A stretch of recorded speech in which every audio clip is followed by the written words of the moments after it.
A very warm welcome to this digital debate on the environment. A very warm welcome on behalf of the Balkan Trafik Music, Culture and above all Human Relations Festival. My name is Olaf Bruns and I'm going to guide you through this next 45 minutes. Now initially these debates were planned as on-stage debates in a very prestigious cinema here in Brussels. So I guess you will have to make a little bit of an effort of imagination to imagine like this red carpet behind me and the stucco. Now here is everything a little bit more austere, of course. We had to move everything online, of course, because of the coronavirus situation.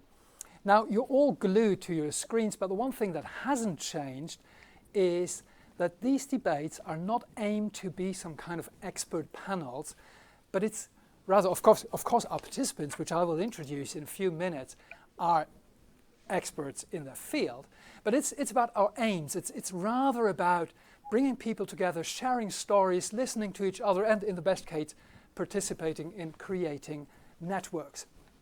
Now,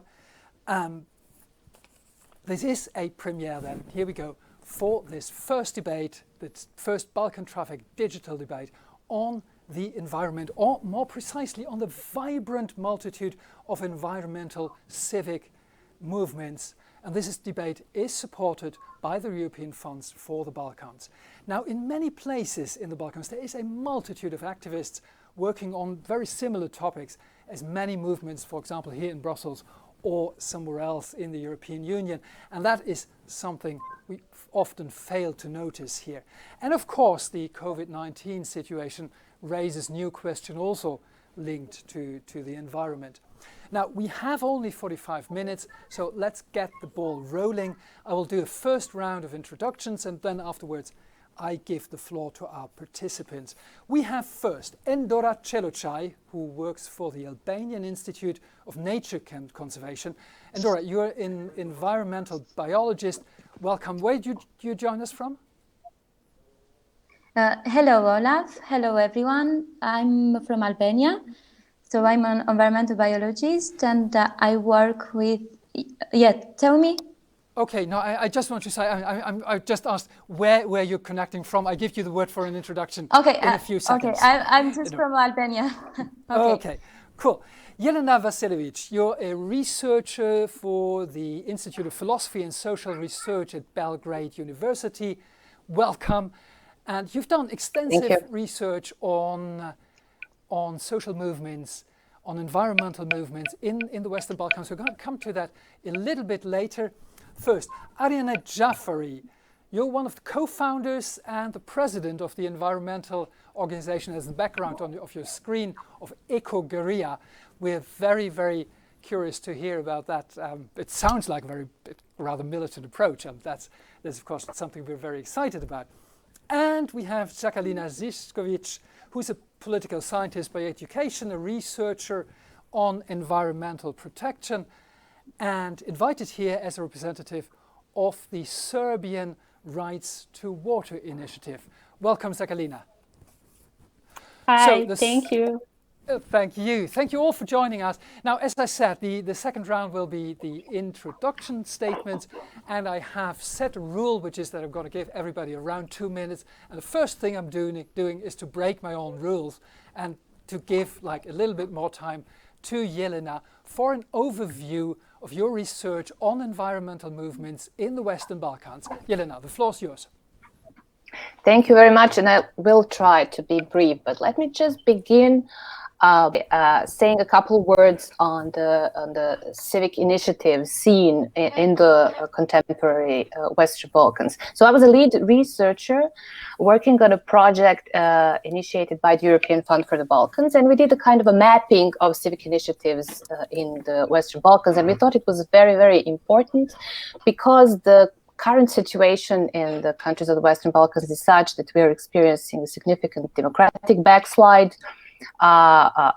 rise in authoritarian governance, sharp decline of media freedom, etc. So there's this feeling that we're all looking for some new civic actors that could potentially also become new political actors capable of bringing more democratization and striving for democratization in the region. So we did this mapping in all 6 countries of the Western Balkans.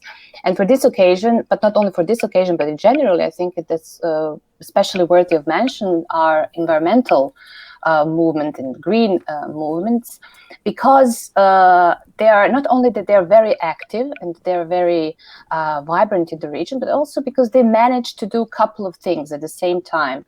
I think that they're very successfully managed to address one of the most pressing issues globally, and that is climate change and environmental issues, and to connect it, to relate it to some very local, concrete problems like degradation of quality of life and air pollution and many other pressing problems. So they managed to connect this global problem with very local problems that citizens are experiencing.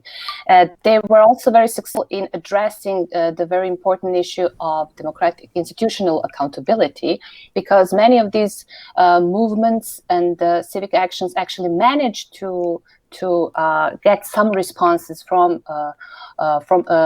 responsible authorities, and they managed to implement some changes. So they kind of they address this issue of that in democracies we need to have institutional and political accountability. And finally, also they managed to incite quite significant civic mobilization. So they managed to mobilize citizens and to incite this active citizenship in the region, and sometimes in environments and regions which are divided, like socially or ethnically divided. So they were very successful in that as well. They also experienced many problems, and we were able to locate some of these problems. Of course, obviously, they all lack durable funding and infrastructure.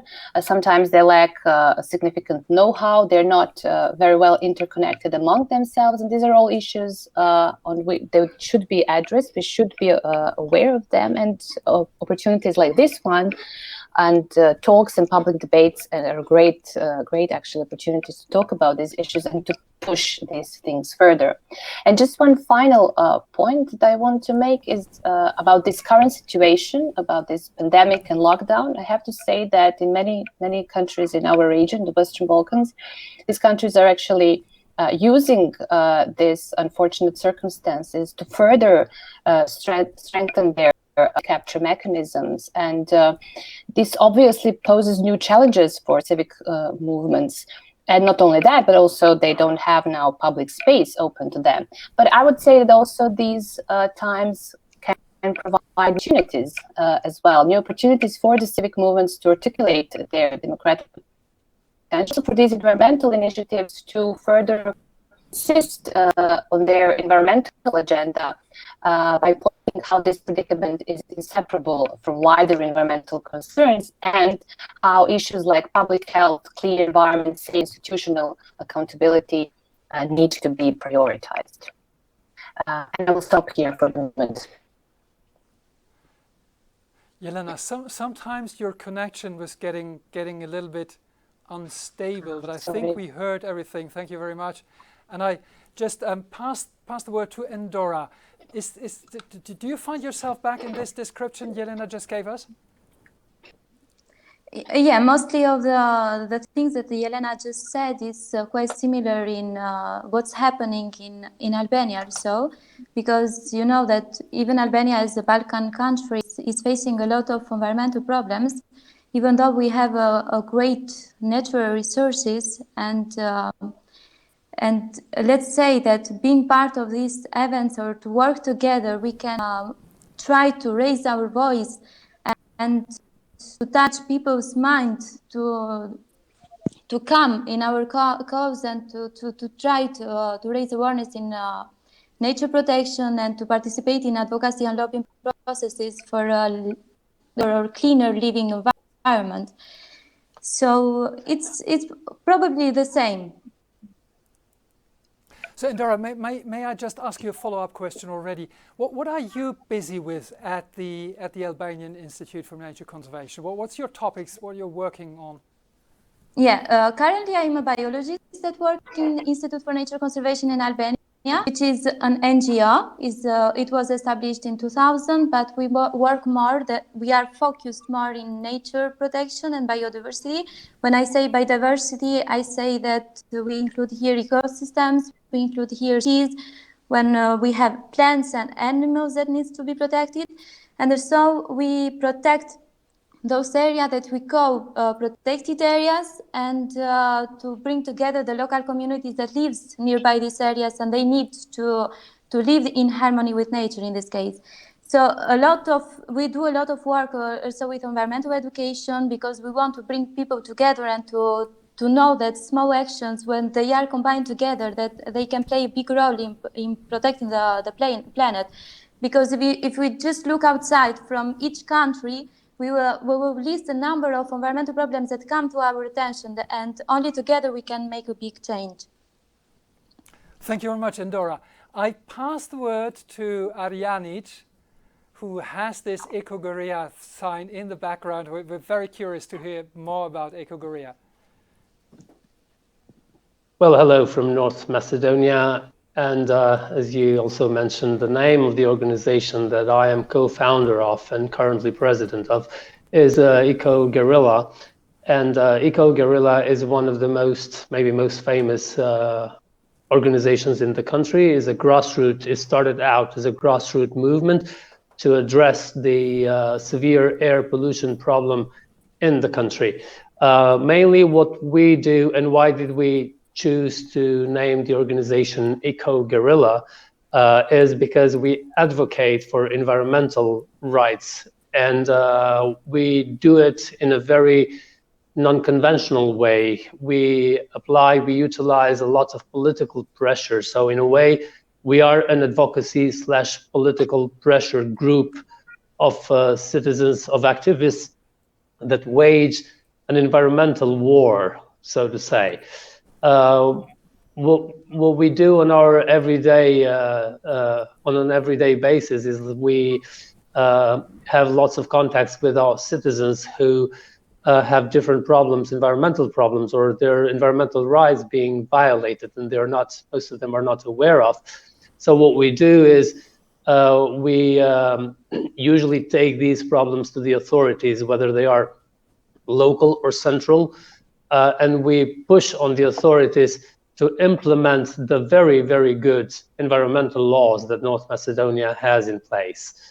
In a way, our day-to-day tasks include even lots of communications and contacts with local politicians, even foreign dignitaries, ambassadors of EU member states, United States, other countries, which can help us to lobby in our governments or with our authorities to make to enforce environmental rights. Got you back. Just go on. I lost you for a second, but it's okay again.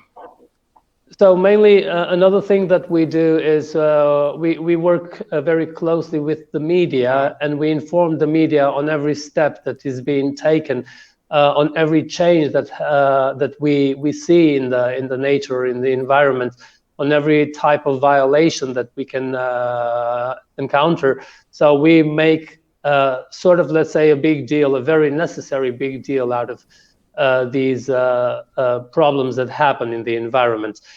Just for your information, for the information of our viewers over there, North Macedonia has seen some of the most severe air pollution in the last couple of years. And Tetovo, the city where I am from and where Ecoguerrilla was born, has been one of the most polluted cities in Europe for a long time in 2013 and 14. And that was because of a factory, ferroalloy metal industry factory that was working without any ecological filters. So throughout all the pressure... Arianit, let me just introduce you. Arianit, can you hear me? I would just like to introduce you there, and you keep it there, because you just said a very important key word, which is air pollution. And air pollution is, of course, as we all know, related to respiratory diseases, and that is related to the COVID-19 situation. So that is, I think, something we're going to debate a little bit further in a few seconds. Let me just give the word also to Jacqueline, who joins us from Belgrade. Was that right? Jacqueline, in your introduction video, you said, amongst other things, that the green heart or the green lung, I don't remember exactly what you said, how you said it. I think Blue heart of Europe. Of exactly, beats in the Balkan. Could you just introduce yourself, what you're doing for a moment, and expand on this important function of the Balkans?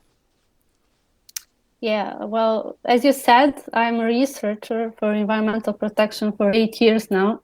And at the beginning, I worked mostly in competition and worked with decisions in Serbia and EU level. And it was mostly a bottom-up approach.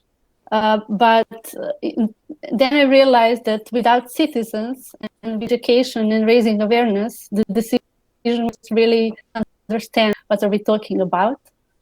So in the last 2 years, I joined an initiative called Right to Water, that is a collective of different organizations and activists fight access to water.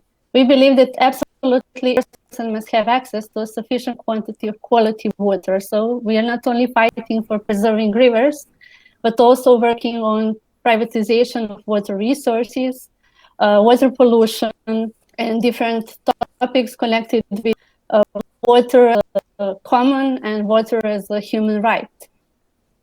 Right to Water initiative in Serbia in the last 2 years is a partner for the campaign called Heart of Europe, which is a regional campaign that is advocating against projects that are small hydro plants, where you basically have the last European wild rivers, and it's really the last ones in the Balkans, from Slow to Greece, are being endangered hydro projects. We have around 2,800 of those. Serbia, there are around 800 planned projects. And if these projects continue to develop, we will lose these rivers. And they are really last preserved wild rivers of Europe. For example, there are 69 species of fish that exist only in these rivers. And it's really, really important, and people, not only in but people in Europe don't know that. And it's a struggle because these projects were in the EU countries, but 20 years ago, and most of these countries realized that they're bad, they're not cost effective, not even economically viable without subsidies.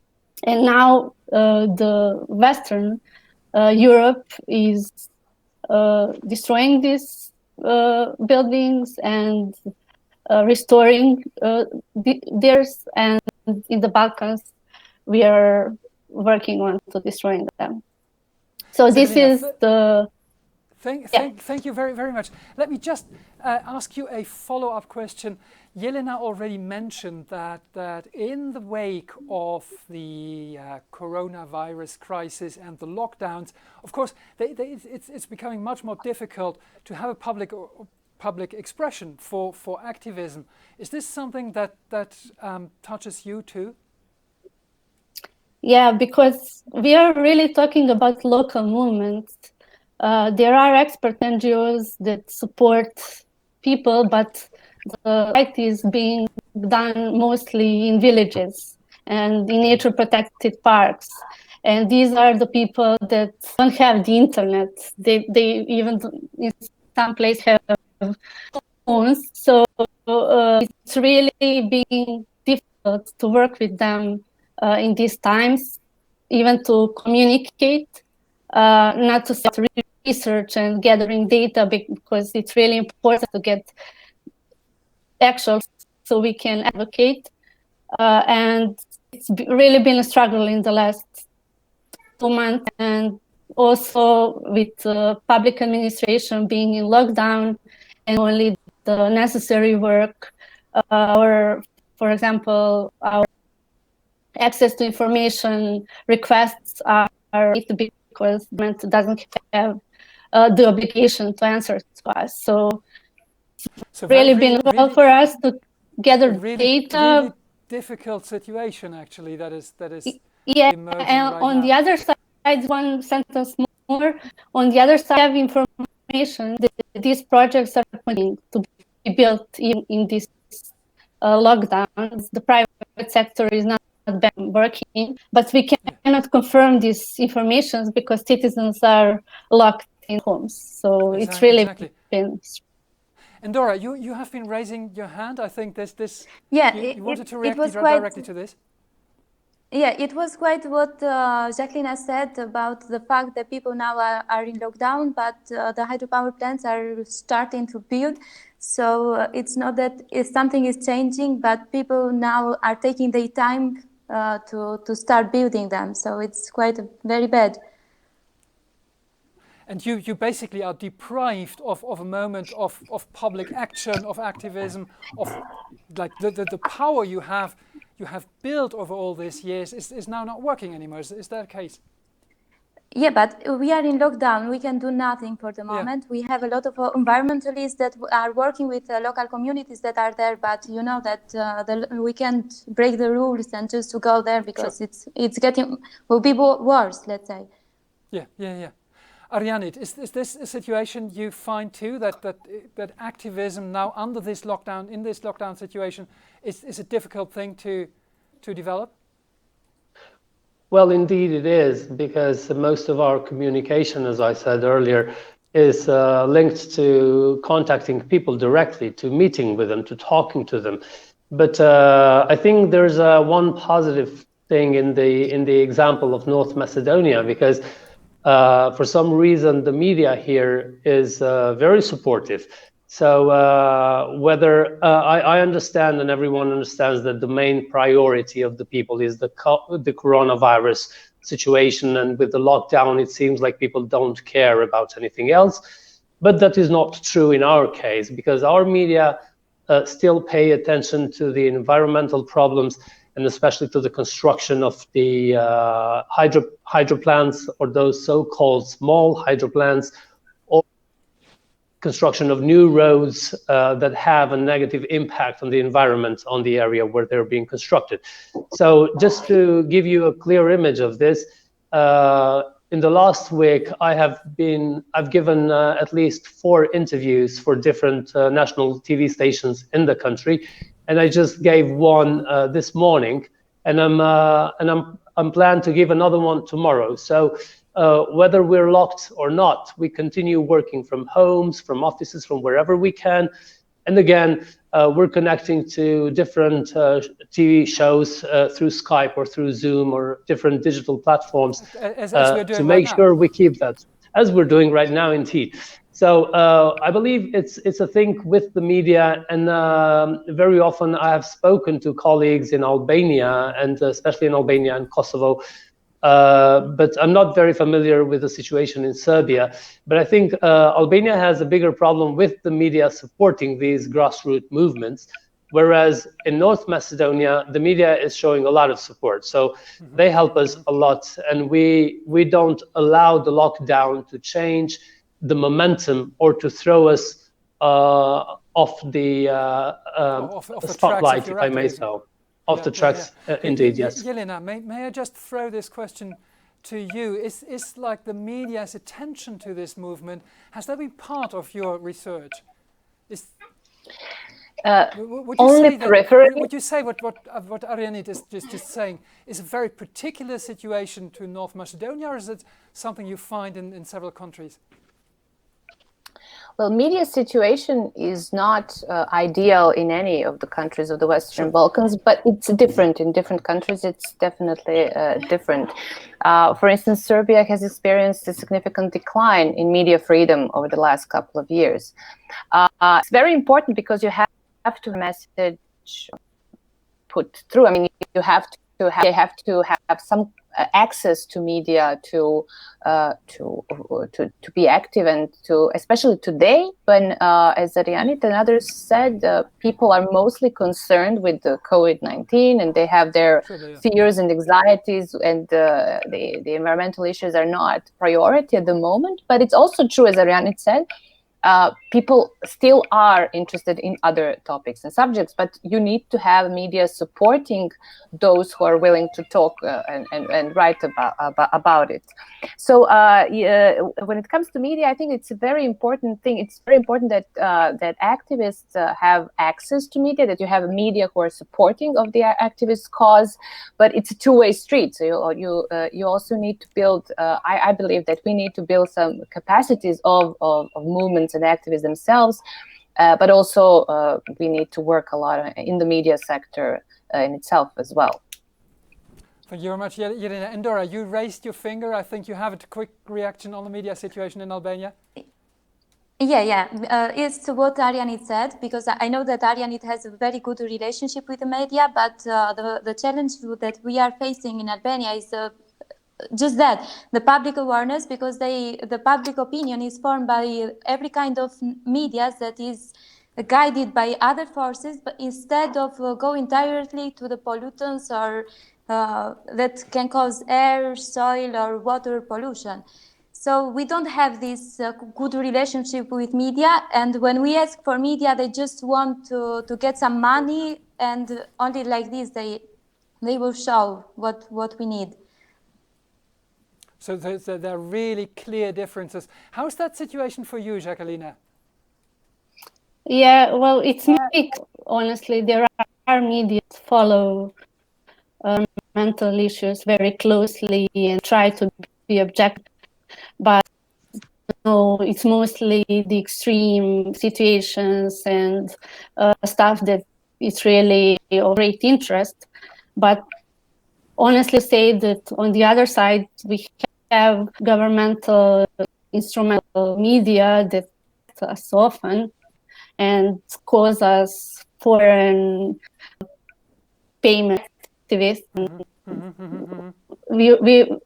It happens that we were accused that we are working against the national interest because investors are from mostly, and so we are impeding. May I just interrupt you? You are working for the protection of the very environment of your country, and you're accused to work against the national interest. Is that's something you're hearing? Yeah, it happened to us, and it's mostly from governmental instrumental media. It's not it's not national TV and it's not serious media, but these it's also have a great reach and people read them, and it's pleasant when you're activist and fighting for environment and for your national resources and being accused of betraying national interest. But for us, what that gives results is using social media and reaching to the people directly.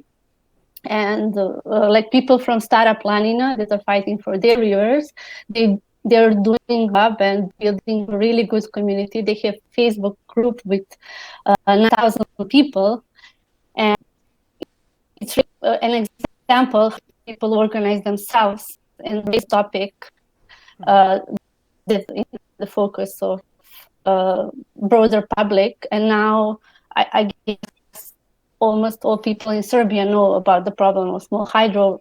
In January 2019, we had a protest in Belgrade with 3,000, which is great. Having this number of people protesting, it never happened before. And it also inspired other movements, like we have also Friday for Future activism, and kids are protesting for climate, and we have this huge movement against air pollution in Belgrade and in Serbia.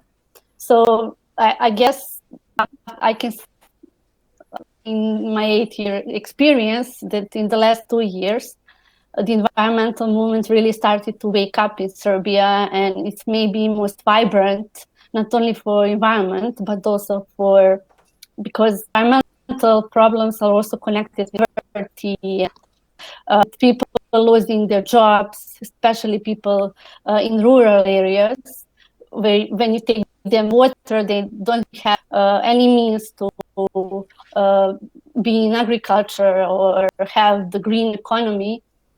So I'm really positive because I feel that citizens are starting to organize themselves. But as Jelena said, now we really need to work with them, to give them tools, to give them knowledge on how to advocate and how to raise facts, how to work with experts. Jacqueline, we come back on that. We come back on that a little bit later in the little time we still have.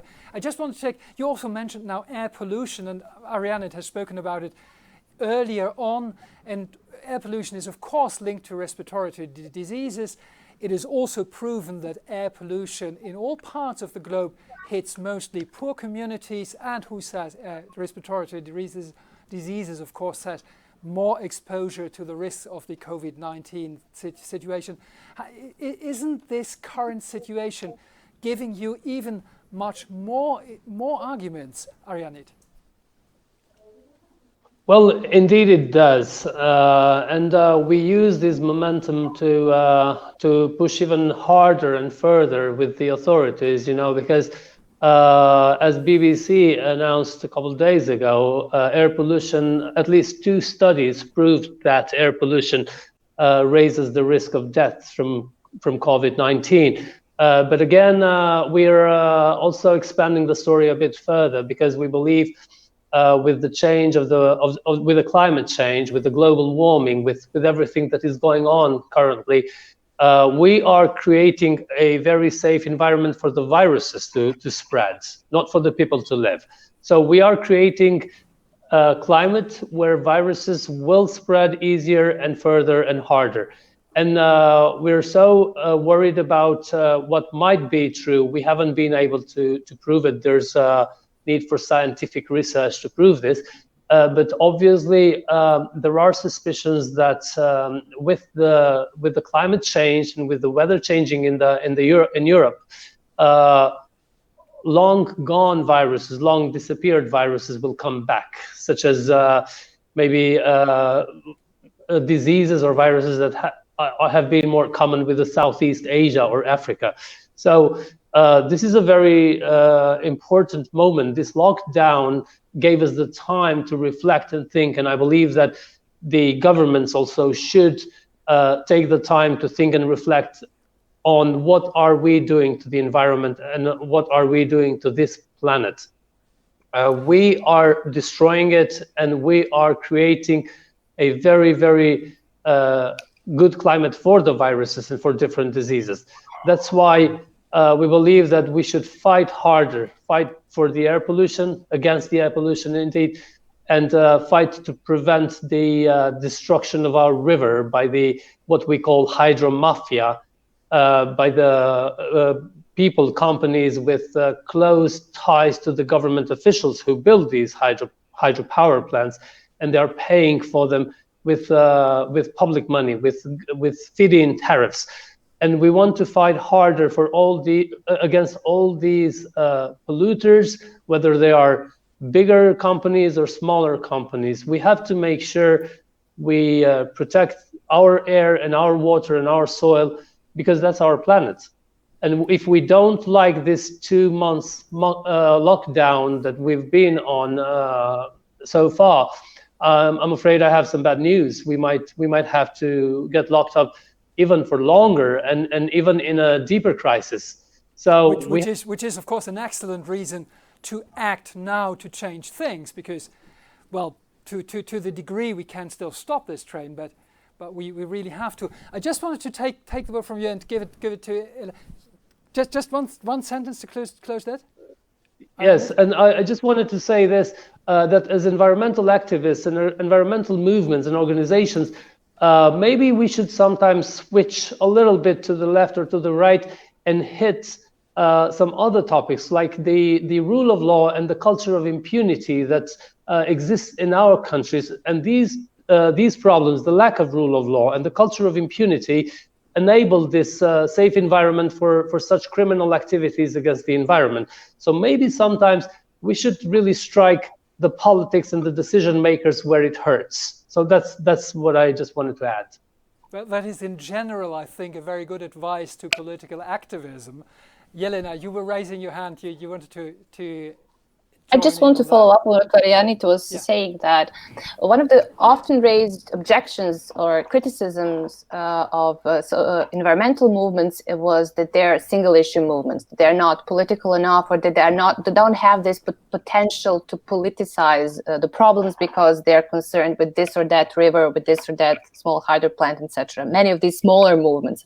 But I don't think that's true, and I believe that crises like this one can actually open up the opportunity for the movements to articulate their issues in a wider frame. And this is what I was saying when I said this period is very challenging because it abolished the public space.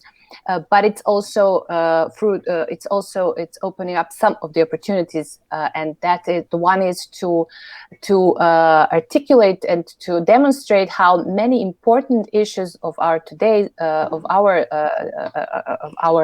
humanity today is that they are interlinked. The issue of public health, institutional accountability, the problem with cultural impunity, as Arianit was mentioning, the idea of the quality of life, really climate change problems, and also the new spreads of new viruses potentially, they're all interlinked, and that we also have to think about these issues as a whole. And I believe that environmental movements and ecological activists have a big say on this, and to interlink the ideas of public health, institutional accountability, environmental change.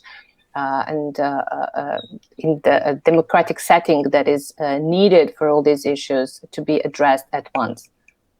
Now, and I just wanted to get this over to Endora. I think you're really working with local communities, coastal communities, and what we're just talking about is a very broad picture, a large and fairly abstract thought. How do you communicate all these links to local communities? Since they are local community, you have to use a very simple language, because you have to be like them. You have to know their needs. You have to ask how they live, or how they are starting to take from nature or to take from environment, and how they connect with her. So local communities, usually they are those people who don't know about the media, don't know about other problems, they just know their own problems. And we have to do it, to educate them about some other issues, so they can know they have the force to do and to make changes. And this is quite hard sometimes, because they just want to know about their needs, but we are working a lot, and we have their hand in our, let's say, in our cause.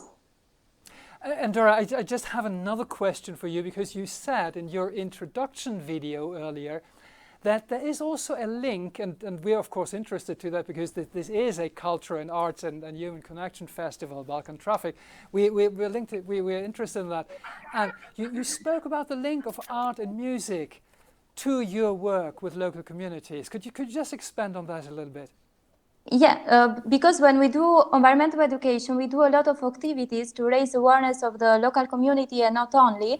And how do we do this awareness? And we bring together the culture, the traditional songs, the traditional dance, and we just are always together in one place, and we talk about nature, we talk about the culture, we talk about everything that is connected with each other.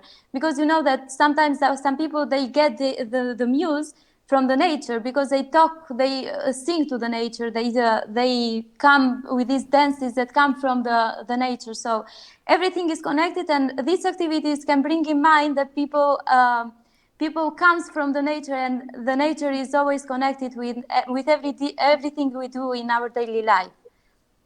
Dora, thank you very, very much.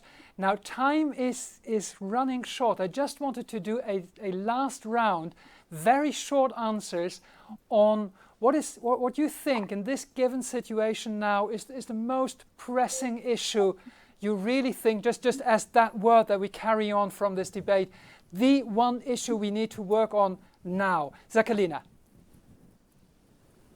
Well, I think cooperation and solidarity, because this is really global and pandemic, like global crisis, and it asks from us to be solidar, to support our elderly people, to support people who are in category. With environment, it's the same. Working for years now for solidarity with nature, with people who are losing their resource, like water is a resource that we cannot have life without. So for me, it's like connecting and building a community and building spirit of solidarity with all the people and with all species that are in need. Jacqueline, thank you very, very much. Arianit, the one topic you would really say this is on top of the agenda now? Well, since we're locked down, we have to keep both eyes wide open, not just one eye open, just both eyes wide open, and make sure that whatever they're doing is done by the law. I understand some countries have declared state of emergency, which gives the governments extra powers, the power of the law. But we have to make sure they're not being abused, especially in construction of hydro plants and destruction of nature. So I think we should beware and watch out from these kind of frauds that might happen, this kind of tactics that the hydro mafia and their friends in the governments use. Thank you very much, Arianit. Jelena, what's on top of your agenda right now? To articulate concrete political solutions to obstacles preventing us for creating more solidary societies. Thank you very much, Jelena. Indora, a closing word. You have the closing word. The one topic that's really important to you. Yeah, since the environmental principles are based more upon anthropology, so they are around the human, so the human is the most important species in this world. This is what I want to change. I want to convince a government to adopt transformation from human-centric to eco-centric, so we can know that we are part of nature, not nature is part of us. Nature can flourish even if we are in a lockdown. And Dora, thank you very much. I think that was a very, very good call from this debate to switch from a human-centric to an eco-centric approach. And everything we're doing, that is of course also culture, is this kind of festivals. Thank you very much, all four of you. And well, thanks for your thoughts. Thanks for your activism. We here from Brussels, we only can address you the best wishes and really keep on the good fight. Thank you very much for all of you who have been watching at home, of course. This was the first debate of the Balkan Digital Debates series, of Balkan Trafik Digital Debates, supported by the European funds for the Balkans. But it's not all over now. The Balkan Trafik Festival is online from today to Sunday. There's somebody already coming into my mic. There's dozens of videos online, so make sure you go to the balkantrafik.com site, click through a little bit. There is music, there is portraits of artists, and there are other debates with other activists in different domains. Thank you to all. Thank you very much. And just one thing, the Balkan Trafik Festival in real will be back at the end of November. Thank you very much. Bye-bye. Thank you. Bye. Bye. Thank you. Bye.